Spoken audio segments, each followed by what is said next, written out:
welcome Professor Anne Peters and Professor Alexander Stubb to this conversation under the heading, Where is our world heading? And of course, it's a very special juncture in time, both here at the Åland Islands Peace Institute, which is celebrating its 30th anniversary, just as we are ending the commemorations of the Åland Solution centenary events. And let me just briefly present you before going to the number of questions that we have discussed a little bit in advance. Professor Anne Peters is the director of the Max Planck Institute for Comparative and Public International Law in Heidelberg in Germany. She holds a professorship in a number of different universities in Germany, in Switzerland, and in the US. She's a member of the Permanent Court of Arbitration and has also served as the president both of the European Society of International Law and currently, isn't it, of the German Society of International Law. And Professor Peters has written extensively on issues about the constitutionalization of international law, the history of international law, and what you in Germany call state law, as well as about human rights and the position of the individual, something that attracts your attention particularly now, as well as animal rights, in fact. So very welcome, Professor Peters. We are deeply honored to have you here with your normative interests and your vast overview of international law. Thank you for inviting me. It's a pleasure to be here. And Professor Alexander Stubb, you are very well known for Finnish and European audiences, but I don't think everyone grasps the scope of your many interests and activities. In addition to having served as a civil servant, you have an extensive experience from many different places as a politician, both in Finland. You have been our prime minister, finance minister, foreign minister, also responsible for trade and Europe issues. You have been a member of the European Parliament and also chair of the European vice president of the European Investment Bank. And least but not at all unimportant, you have been the chairman of the National Coalition Party in Finland. Today, you're a professor of transnational governance at the European University Institute in Florence, and you're also the director of this specific program on transnational governance. So you are too very welcome, yes, and we are honored. Thanks for having me. Thanks for having me. And I think probably the most important one is that I'm the chairman of the board of Martti Ahtisaari's Peace Foundation, CMI. Yes, it's true, and you will. We will discuss that in just a short while. It's exactly one of the points we want to raise.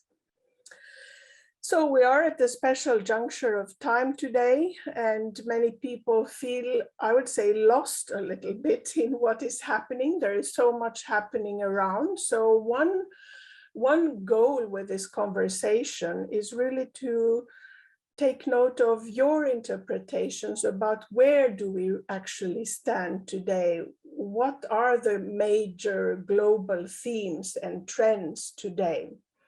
And we could start in this end by giving you each a few minutes to review what you see as the main issues today. And from there on, we take the conversation further. Professor Peters, would you like to start? Yeah, thank you very much. Being an international lawyer, I would like to concentrate on two levels on law. First, the development of international law itself as it stands. And second, also the attitudes of observers of international law towards international law. And in the international law and global governance as it stands, concerning its function as a benchmark of behavior, the compliance with it, and also the institutional moves, I just want to pinpoint three trends. So first, there is an unprecedented aggression by one state, Russia, against the neighboring state. We might discuss whether it is really so unprecedented, but the responses have been very strong. Second big trend I see is the ongoing rise of human rights permeating all fields of international law. This has been called a humanization of international law. And human rights often work as a reinforcer in other areas. Very prominently now, international environmental law. Human rights are used for litigation in domestic courts and international bodies. For example, last week or some days ago, the United Nations Human Rights Committee issued views on Torres Islander Straits inhabitants finding a violation of Australia of the right to private life. So human rights are used here as reinforcers, also in law of refugees, migration law, and so on. It's not the case that human rights are theoretically the best response for these structural problems, but they are used strategically because there are courts and because there are bodies available. The third mega trend I see with regard to international organizations, and here I see 5 elements. First of all, we see that new, so to speak, counter organizations influenced by China or under the lead of China have been founded recently, starting with the Shanghai Cooperation Organization up to the Asian Infrastructure and Investment Bank. Secondly, even in the old, previously and still arguably Western-dominated international organizations, China is becoming much more assertive. For example, in the WHO, also importantly in the International Telecommunications Union, where China pushed for a sovereign right to regulate the national segments of the internet. Third trend with regard to international institutions, there is a backlash against international courts, against the regional human rights courts, against the International Criminal Court, against the WTO appellate body, which is tried out by the US. Fourth trend, there have been, in response to the pushback and to the criticism, there have been some internal reforms in the international organizations. And I think the most important or noteworthy event in response to the Russian aggression in Ukraine is the reform of the working methods of the Security Council, namely that there must be now an explanation of the exercise of the veto in the General Assembly. That was decided in April. And the United States followed now France and committed not to veto except in special cases. And another trend with regard to international organizations is that the withdrawals, there have been withdrawals. For example, famously, Trump walking out of Paris Agreement. South Africa wanted to withdraw from the International Criminal Court. However, these moves have also been partly stopped or reversed in function of domestic politics. For example, for South Africa, the South African Constitutional Court said that the state may not denounce the statute of the International Criminal Court without the involvement of Parliament, and therefore it has not been done. And the second level, and that's now finished very quickly, what about the attitudes about international law? And I think that these attitudes are very much embedded in the overall intellectual climate. And here I think that important trends are post-colonialism, populism, also post-humanism and post-liberalism.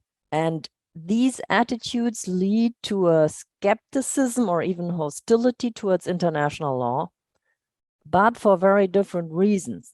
So on the one hand, there is a kind of disillusionment with international law, that it's maybe only expanding on paper and not effective. So the charge of ineffectiveness. But on the other hand, there's also a lot of dissatisfaction that international law works too good, that because there is critique against the substance, because as we all know, international law has a tainted origin and history. It's European dominated, has a colonial legacy. And this is now very much brought to the fore by speakers from the Global South. And a very new trend is also especially in the United States, the critique that race has not been sufficiently discussed, and that there is institutionalized racism in international law. Thank you very much. I think you have touched on a vast area of issues, really, but focusing on these two levels of the developments within normative work of international law, you have in fact also addressed the interplay of the national and the international in your comments. And at the second level, how do we from the outside see attitudes towards such normative developments? So I think it's excellent to have the different outlook that a political scientist and an expert from international relations has as Professor Stubb. Professor Stubb, how is your analysis of the world today? What are the trends? What are the major themes? Yeah, sure. Here we go. First of all, I agree with everything that Anne said, and it's always nice to hear the sort of precision analysis coming from a lawyer.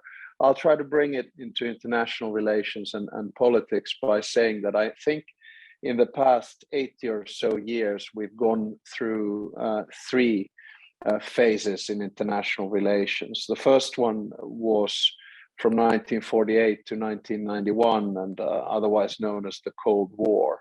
And that age, of course, was in many ways bipolar and ideological. On one side, you had the Soviet Union, and on the other side, the United States, both of whom had allies, voluntary or not. The Soviet Union spoke a language of communism, controlled economy, equal distribution, and in many ways authoritarian regimes, whereas the United States spoke a language of capitalism, democracy, free entrepreneurship, and freedom in general. And the Cold War ended, of course, in the victory of the United States and its allies. And that was a moment when the second phase kicked in. There was a lot of talk about the end of history, for instance, by Francis Fukuyama, whereby all 200 nation states in the world would convert to a society which had three pillars: liberal democracy, social market economy, and globalization. The world also became unipolar, and you could perhaps argue that rather non-ideological, because everything was about market liberalization, about freedom, about reconstruction and reform. So the world became non-ideological and to a certain extent a little bit transactional as well, and we started to see the emergence of identity politics. And of course, this then became stronger and stronger with 9/11, when the West realized that not everyone wants to be, well, like the West. We started to talk about a post-American world, as Fareed Zakaria did in one of his excellent books. We had the financial crisis in 2008, which was a warning sign that perhaps free market capitalism or unregulated financial markets don't work. We start pushing the asylum crisis in 2015, Brexit, Trump in 2016. And then, of course, I'd say the nail in the coffin began to emerge with COVID and whatever that did to liberalism and freedom. And of course, now the war in Ukraine and then the energy crisis. So I think we're coming towards an end of a second era, which for all intents and purposes, I guess, could be called the post-Cold War era, or a holiday from history, which lasted roughly 32 years. The war in Ukraine in many ways signifies a turning point. I mean, it's difficult to say exactly because we can always be wise with hindsight, but I would call it a new world disorder or an age of disorder. Other names have been given. Mark Leonard calls it the age of unpeace, whereby his argument is that things that were supposed to bring us together, like information technology, trade, and energy, integration in general are actually driving us apart at the moment, and that we are in this sort of constant state of war, or where the line between war and peace has been blurred. I don't need to say this to someone sitting in the Åland Islands or someone sitting in Heidelberg, the Åland Islands being fairly close to the Nord Stream pipeline. You know, is that an attack of war, or is it a peaceful hybrid intimidation? So, you know, I think the world is looking for itself. And I'll finish off by saying that I think, you know, the big question here is that, are we going to be forming a new world order? Because we have to remember that the old order as we know it was pretty much created into the image of the victors of World War II or the victors of the Cold War, and also in the image of the West. I think the West will probably have to find some kind of a balance between principles and pragmatism. This doesn't mean that we need to give up our basic values. I'm a firm believer in a rules-based world order, which Anne was so, I think, nicely outlining. But the truth is that the rest of the world is not going to follow us. So that's why I say that there will be no nexus of power. That's why I say that we will live in a world of disorder where power will go in all kinds of different directions. And if I may end on an optimistic note, I don't necessarily think it's a bad thing. We don't need anyone to rule this world. Mm-hmm. Well, it seems to me that in some sense you are agreeing that we have a completely new constellation. It seems that you also agree that we need to find new ways in which Europe or the West should relate to other parts of the world and to other forces around the world. You have mentioned yourselves quite a few. There is some disagreement possibly on how you see the sequence of disorder. So I'm trying to provoke you on purpose. Is it so that this disorder is experienced at our corner of the world? And I must say that that Professor Stubb, the Åland Islands is not only demilitarized and neutralized and has succeeded to remain so across more than 150 years, but also that it is Bornholm that is close to the pipeline. So the Åland Islands are much, much further north and are in a completely different legal as well as factual position. I think the Nord Stream goes to the Baltic Sea, and Baltic Sea is our joint sea. One drop of water takes 30 years to circulate. So what happens in the Baltic Sea concerns the Åland Islands and all the countries and regions around it. I think we all agree, and that was part of both of your comments, that the world is connected in such ways today that what we see happening in China, in Iran or in Turkey, in Ukraine affects us, of course, all to a very large extent. So is this disorder new? Professor Peters, you were putting a question mark on your own comments concerning aggression. And you, Professor Stubb, you mentioned the term used of unpeace. So what is it that we are seeing today in terms of the use of force and of aggression? And how should we tackle it? Professor Stubb, would you like to start this time? Sure. Well, let me make two observations. One is a broad one, one is more specific. The broad one is to say that the conflict that we're seeing right now in Ukraine, it's not only about Russia and the West, it's as much about the West and the rest as well. And that's why I think it's important to have this conversation about world order. Okay, so many of us took joy in the fact that 141 countries of the UN voted against Russia, 35 abstained and 4 in favor. But that was actually a soft vote, scrambled in at the last minute, and 35% that abstained, they're over 50% of the world population. So the message that we get from a lot of, say, non-aligned countries in Africa is that, listen, this is your war, it has ramifications on us with energy prices, with inflation, with the price of food and price of fertilizers. Deal with your own mess and don't come and lecture us about territorial integrity and sovereignty. as former colonial powers.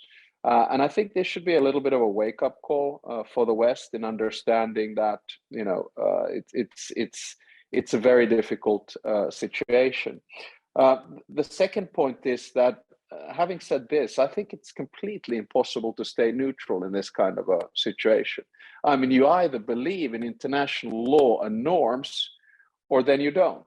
If you sort of try to just lift up your hands and say, well, as a matter of fact, it's none of our business, that is a statement, obviously, in and of itself. I think the instruments of power in the future will still be less military than what we are seeing at the moment. And the problem that we have is that I do think that everything in today's world can be weaponized, and that will have to put us on the alert. Yes, Professor Peters, is it possible to maintain some kind of a different position than the one against Russia, against the war, or against the position of the West? How can we manage around these? There is a risk of getting back into polarizations at the same time as we want to be clear about the legality of aggression and the need to use the collective self-defense tools that the UN Charter allows for. Yeah, I think you mentioned a very nice point, namely the international law would not stand at all against a more robust military response, because, as you say, it's a clear case of armed attack by Russia, which allows not only individual self-defense, but collective self-defense. And that means that it is a pure matter of prudence and political calculation that how the reactions are. So international law would not prevent anything further, but of course the fear of a nuclear escalation prevents further response. Second point, I think it is difficult to say that neutrality, that not doing anything would mean neutrality, because if there is a clear aggression, then abstaining from supporting the victim means to de facto support the aggressor. So yeah, so far about that point. And another thing, I agree with Alexander Stubb that it is worrying that many African states abstained in this vote in the General Assembly. However, the support for condemnation was already much higher than with regard to the annexation of Crimea in 2014. Then only 100 states voted in favor of the condemnation in the General Assembly, and now 141 states voted in favor. And of course, the motives of the African states and India abstaining is surely dependency on Russian and especially Chinese involvement and investment in Africa. And would you consider also the effects of COVID? I can't remember if both of you addressed that or mentioned that, but at least I heard it earlier that you were presenting the ongoing situations linked to increasing poverty and perhaps a stagnation in trade in comparison to what we have seen. So what possibilities do you see? Professor Stubb, you mentioned it as this is not necessarily only bad. We cannot keep this, the West and the rest. What do you see the possibilities? Are there possibilities, Professor Peters, from the point of view of humanization, as you indicated, or where do you see the openings to transgress these new types of divisions? I think, yeah. Whom do you ask? I think that Professor Stubb wants to jump in, so I think I would like to give the floor to Professor Stubb first. Okay. I guess the first observation to make is that there was a sentiment of frustration linked to COVID and vaccine distribution, where you could say that, the West basically hoarded the vaccines for themselves. And we're now seeing a similar debate actually on energy and the supplies of gas, more specifically LNG, where Europeans are able to pay a higher price than, say, Pakistan would be able to do. So this is going to increase the level of frustration linked to a conflict which basically has a lot of different implications. I think there are three scenarios that we can look at with the global order in the long run. One is a scenario of cooperation, the second one is a scenario of competition, and the third one is a scenario of conflict. And without being too easy, I'd say that it's probably going to be a combination of the three. So we'll cooperate as far as we possibly can, but this will probably mean some compromises from the Western side. Then in terms of competition, I don't have a problem with that. Say if China and the US and Europe, compete in one way or another, as long as it's fair competition. And then unfortunately, we'll also end up with conflict. I mean, the problem is, and I speak as a chairman of Martti Ahtisaari's Peace Foundation, CMI, and then obviously to the Peace Center in the Åland Islands. I think we've had this sort of understanding post-Cold War that conflicts are regional or local, and that you can sort of go in there and mediate and then have some kind of an agreement, and then the warring parties agree with some kind of commitment and skin in the game. Well, now we're seeing that, as a matter of fact, conflicts can also be between states. And in the case of Russia and Ukraine, and this is going to have to then shift the discussion a little bit. So there are many different angles that we can look at this. But the reason I say that this disorder is not necessarily a bad thing is that every now and then you need a readjustment of power. I think we have been too Western dominated for good and for bad, and this is something that the West has to wake up to.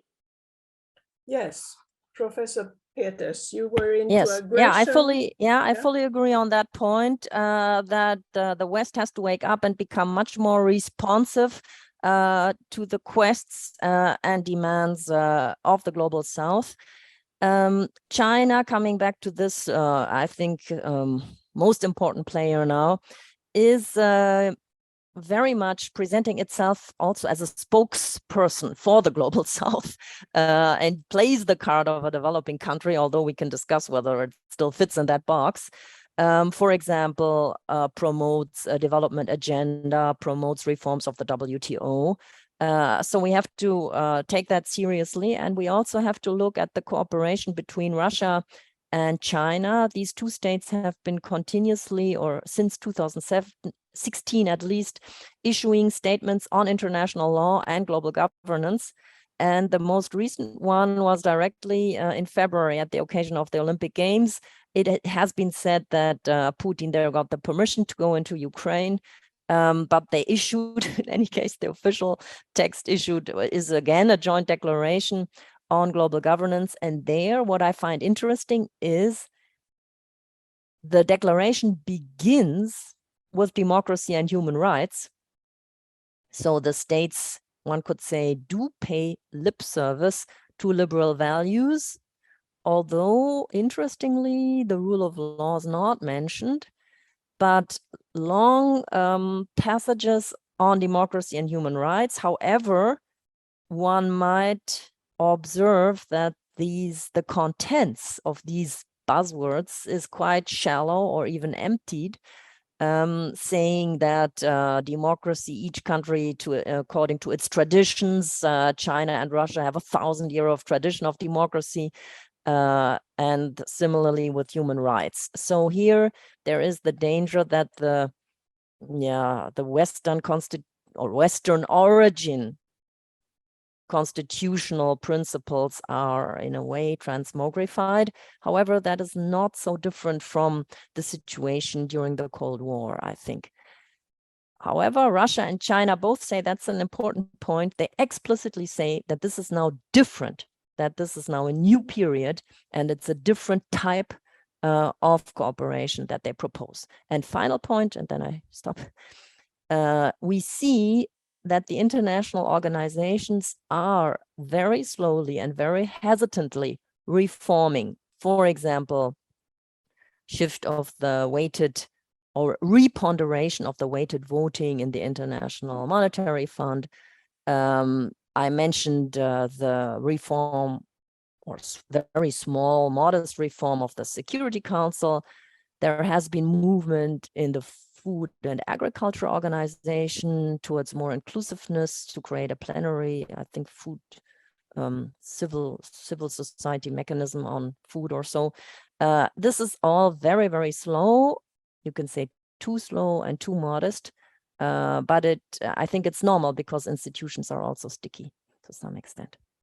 Yes, so I think it's interesting that in one sense we are seeing, it seems to me that we are seeing now at the international level the kind of debates that were taking place in many Western democracies in the 19th century as regards self-limitation. So at least to some extent we are seeing this effort to limit the power, the immense power of great powers and the imbalance between different actors. And you have, both of you, argued in favor of inclusiveness. So this becomes, in many different ways, you have returned to this question of inclusiveness in the international, the creation of norms, but also the distribution of resources that was raised by Professor Stubb in terms of energy and vaccines, for example. But if we link it to this idea of the politics of identity that was mentioned by Professor Stubb, I think it's interesting that we see this strong movement, which in fact perhaps did not only occur as part of the 90s or the recent decades, but the colonial movement itself can be seen as an identity and state-forming process. And of course, the outcomes of the Torres Islands case and the affirmation of indigenous rights has been much, much longer than these few decades. So is it so that when we speak of the politics of identity, we are somehow denying the role or diminishing the role of the power of such belonging and self-positioning of different actors? And how do we then cope with these many identities of different states and of different groups at the international level? Minorities and indigenous peoples, migrants and asylum seekers, for instance. Well, I think you can look at identity from so many different angles. I mean, you know, I'm a bilingual Finn, you know, lived an international life. So my sort of identity is very global in many ways. The Åland Islands, a place that I love to visit and otherwise, has a very strong identity, etc., etc. So that's a sort of the meta level, if you will. We all have an identity, right? Because it's linked to our history and our past, and we can't deny it. Now, the reason that I think identity politics has emerged is the following. I think we're trying to deal with similar type of challenges on three different levels: on a local level, a national level, and a global level. And the challenges have to do with demography. The challenges have to do with allocation of resources. They have to do with climate. They have to do with technology. They have to do with economy. And, you know, in the age of the nation state, we've sort of gotten used to the idea that the nation state provides us security. I mean, it's a very, you know, Weberian concept that, you know, the nation state in many ways has a few prerogatives and rights, including the use of force and violence, but as an exchange, it does provide you with a certain element of security. And for us, it might mean, healthcare or education or a belief in the rule of law or a functioning police or military or whatever it is. The reason that identity emerges is that I don't think the state can anymore deal with the types of things that it's expected to do. And the reason is simple. We live in a transnational world where the nexus of power is spread on so many different fields. It's with the private sector, with media, with academia, with civil society. And when that happens, we all get a little bit confused. And what do we do when we get confused? We sort of attach ourselves to an identity or security net where we have our own value set or belief. So, that's why the anti-vax people roam on the net and say, well, yeah, vaccines are bad. I believe in that. Or that's why someone who might be pro-Russian says, well, the Russians are right on this. And you get information. So you tag on to an identity, which at the end of the day is very limited. And the problem is that if you focus, it's much easier to compromise on ideology, left and right. But it's much more difficult to compromise on your own identity. So that's why it would be good that we could detach ourselves a little bit from our identity. I know this is a bit of a ramble, but I hope I make sense. Mm-hmm. Professor Peters? Yeah, I would also like to agree with the psychological interpretation that the search for a collective identity is the result of psychological insecurity vis-a-vis the disorder due to interdependence and globalization, which is at the same time also a kind of Americanization and disappearance or at least weakening of other cultures. Of course, this Americanization is not due to coercion, but it is very much a soft power that people want, that people want to wear silly baseball caps, drink Coca-Cola, go to McDonald's and so on when they get it everywhere in the world. But at the same time, it creates this confusion. So here I fully agree. But I think that the reasons are also the material inequality, which has been exacerbated through hyperglobalization in the sense that the promised trickle-down effects have not materialized everywhere, in contrast that some few have become very, very rich, and that especially middle classes in northern countries, they have lost. So these purely material problems are also a big cause of insecurity and search for new anchorage. But I would be quite adamant in insisting that every human has, of course, multiple identities on various planes.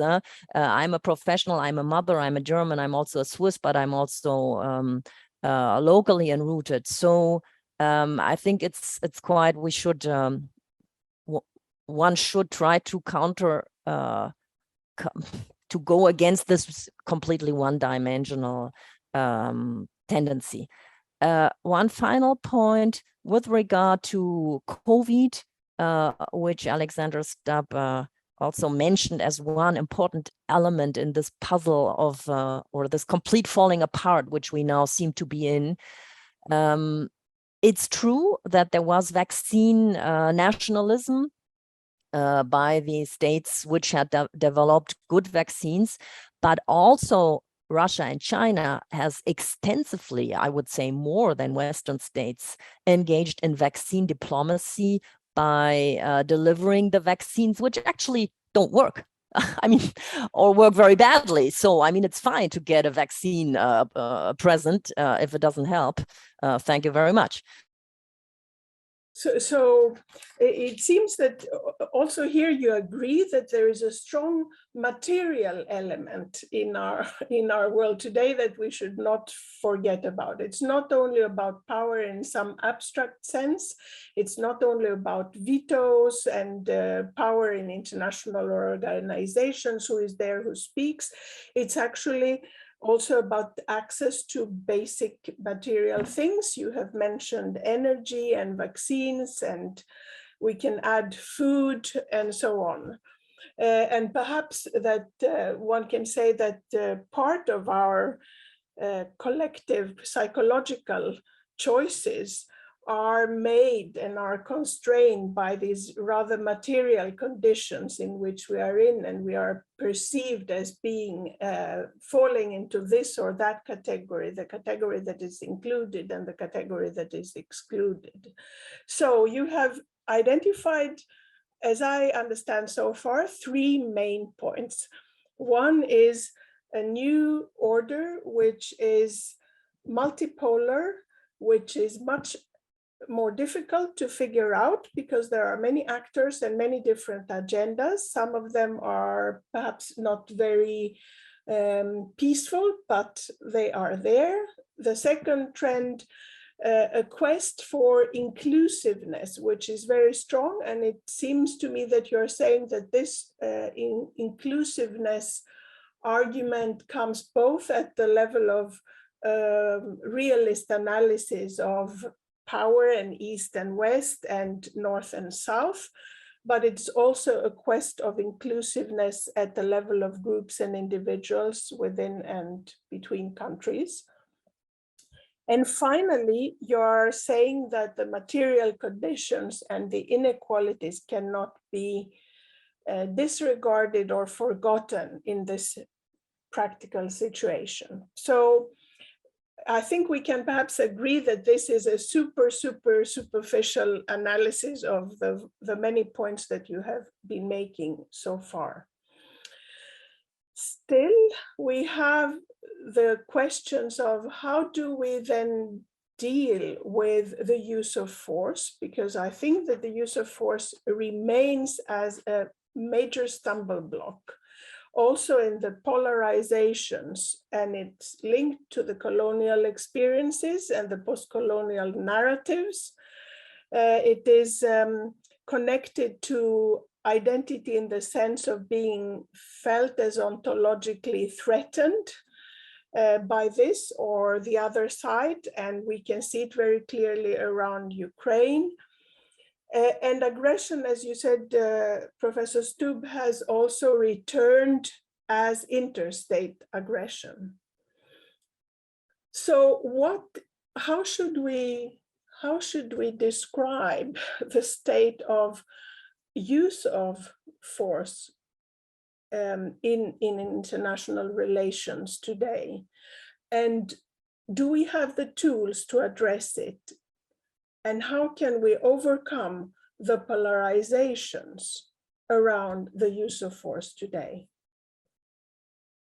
Professor Peters, we start by aggression. What does it really stand for today? And perhaps the basics, what can international law do about it? Well, international law, the law as such, can't do anything. That's, of course, one observation. Second, as I said, international law, even as it is now, without any modification, would allow that allies beyond delivering weapons would really fully engage in Ukraine as a lawful self-defense under the United Nations Charter. They're not doing it because Putin has several times now illegally threatened, pronounced a threat with nuclear weapons. So it's not a problem of international law now at this point. No, at least not for the concrete conflict. However, the larger implication, this dissatisfaction with the international institutions, that is, of course, also the background noise of this concrete clash now. And there is, of course, also the narrative by Russia that the Western states had promised not to enlarge NATO and so on. I think that this is historically wrong, first. Second, we cannot prohibit any state in exercise of sovereignty and national self-determination to ask for becoming a member in NATO. I mean, Finland and Sweden is doing the same thing. So, and also concerning opinion polls in Ukraine, apparently before the Russian aggression, 51% of the Ukrainian population was in favor of joining NATO, and now it's like 80% or more. So they have been like driven into this alliance. Yeah, I would like to mention one further point on the material inequality, which I think is very, very important, the economic side. There has been a lot of research also by Thomas Piketty, and there I looked at a new report from Piketty's inequality laboratory, trying to measure the inequality inside states and also across states. And I think, if I understand it correctly, a quite general trend is that the inequality across states is not growing, but it's actually kind of stable or even decreasing. It is the inequality inside states which is growing and has been exacerbated by COVID. I think that these are actually good news in the sense that the global injustice is a little bit in that dimension decreasing. However, I think the observations are different because people have much more knowledge about how lifestyle is at other places. And therefore, they are much less satisfied than what they have. I think one could even, if we compare it with the situation or the mindset in the Middle Ages, peasants were completely satisfied where they are. It was clear that the others, noblemen and so on, they had a different lifestyle, and that was how world order was, and that was accepted. And then at some point, it was no longer accepted. And I think now it's similar. The pure coincidence where you have been born, that you are stuck in some village near the global south, and that you don't have access to all these things, it's simply no longer accepted. And I think that's totally normal, that people want to try to escape that, and that will go on, and we cannot build any walls against that. Yeah, no, I mean, it's nice to be involved in a conversation where I kind of agree with everything that Anne is saying. I mean, you might want to fact check this, but I read somewhere that one of the biggest discrepancies between GDP per capita in states is the border between Finland and Russia. And of course, that is going to continue to grow as well. And I fully buy into the argument that if you see what is on the other side of the fence, and it is substantially greener, and you can see it on your mobile device back in South Sudan, then you're going to react and say, why don't I have that lifestyle? It's not a question of being begrudged at what you have, but just an understanding that we are not born equal. I'm born happiest country in the world, I guess, Finland, but with a certain value set, and I think what we need to work towards is of course equality and try and define that. The problem that I sometimes have is that we're striving towards a utopia, and reality of this world is that the world will never be perfect, right? I mean, we can strive towards it. It's a noble cause. Then it's a question of what instruments do we do to do that. In the olden days, it used to be traditional and conventional warfare, right? Then came the idea that, as a matter of fact, if we want to have a more equal distribution, allocation of resources, the best way to do it is to cooperate, to integrate, to work together.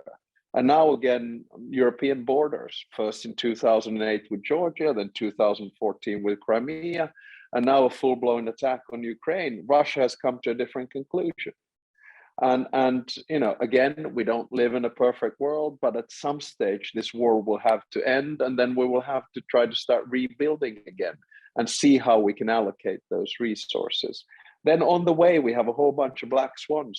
The climate change is one of them. What is that going to do to equality worldwide? Well, the way in which it hits the north is very different from the way in which it hits the south. So there's sort of a complex web of issues that we're going to have to deal with. It's just really sad that at the moment, the focus of the world is on the atrocities that Putin is doing in Ukraine. The focus should be there, but it just goes beyond me. Why the hell is he doing it? Of course, since you agree quite a lot in between yourselves, I will be continuing playing the devil's advocate a little bit and say perhaps two things. that first of all, it's completely normal. We are all three here based in Europe, so it's completely normal and even required to have a focus on what is happening in Ukraine and to put all the interest and effort in that. At the same time, we are seeing major developments and huge human suffering continuing in Afghanistan, continuing in Syria, and also now the massive protests in Iran that in themselves, I think, indicate, if I may be a little bit provocative, really, that people want these positive developments, the access to these material conditions, the access to the freedoms that you have spoken about, not somewhere else, but in their own countries. Yes.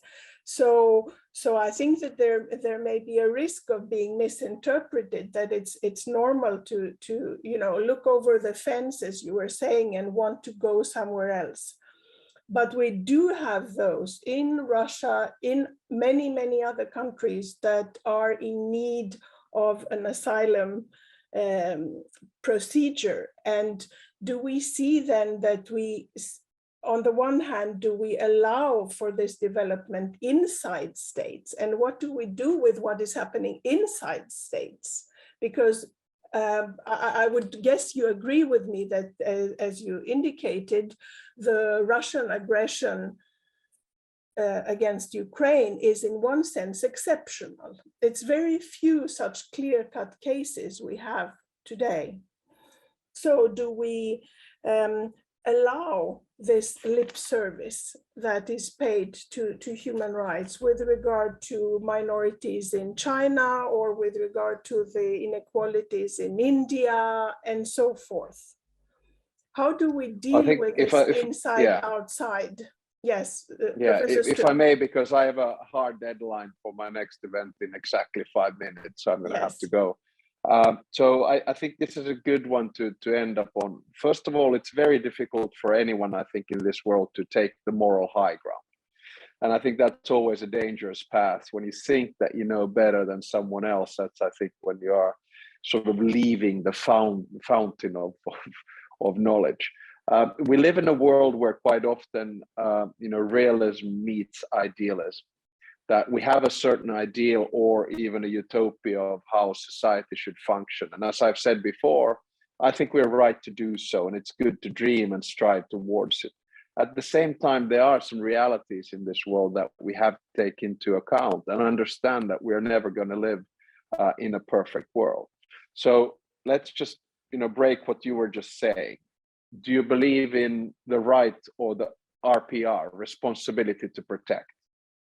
If that is the case, who has the say on that? Who gives the legal mechanism to allow you to intervene? Well, in a lot of states, they would say that no, based on territorial sovereignty, integrity, and the rest of it, you're not allowed to meddle in our local business.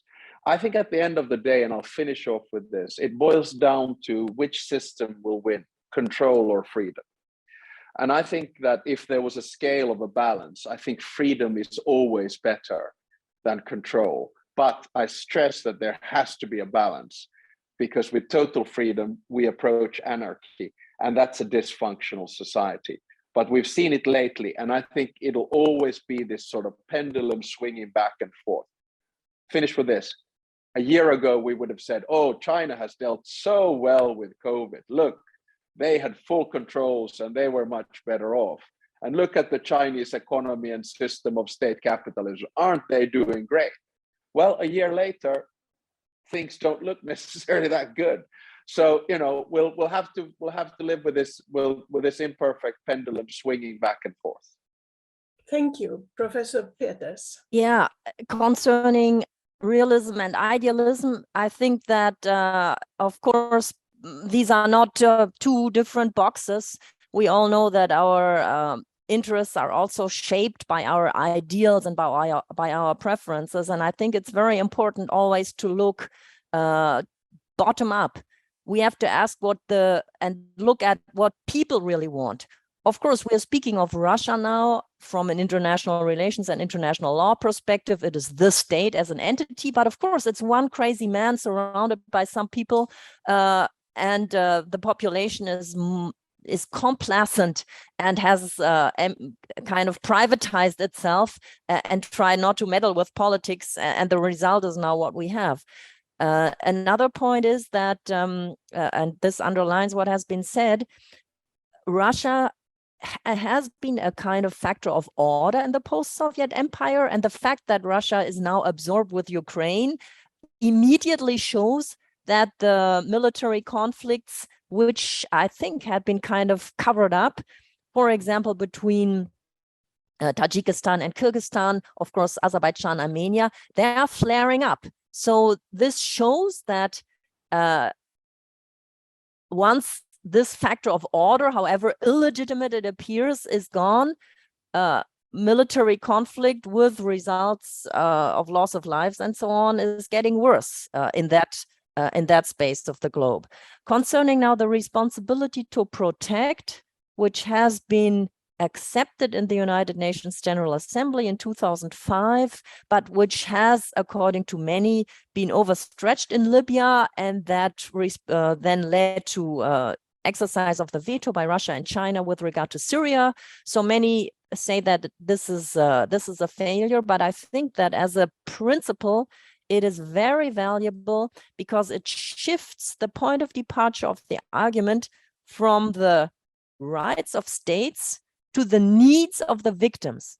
Because what responsibility to protect says is that if there are crimes like genocide, crimes against humanity, and there are rampant, and if the state, the territorial state, doesn't exercise its responsibility to protect the population, then other actors may and even must intervene. And that's a complete shift of perspective. It's not about the right not to intervene, but it's about the need to intervene to help people, humans on the ground. And I think that's a very important shift of mindset, independently of law as it stands now. Yes, and I think then perhaps we can end in this note. Thank you very much, Professor Stubb. We end in this positive note of new mindsets that are created today, and we hope that we can use them in a constructive way and beyond the Western-only prerogative that has been quite dominating until recently. Thank you very much for joining this discussion, and I hope we can meet in real life before too long. Thank you and have a nice day. Thank you, Sia. Thanks for having us, and thanks for the conversation.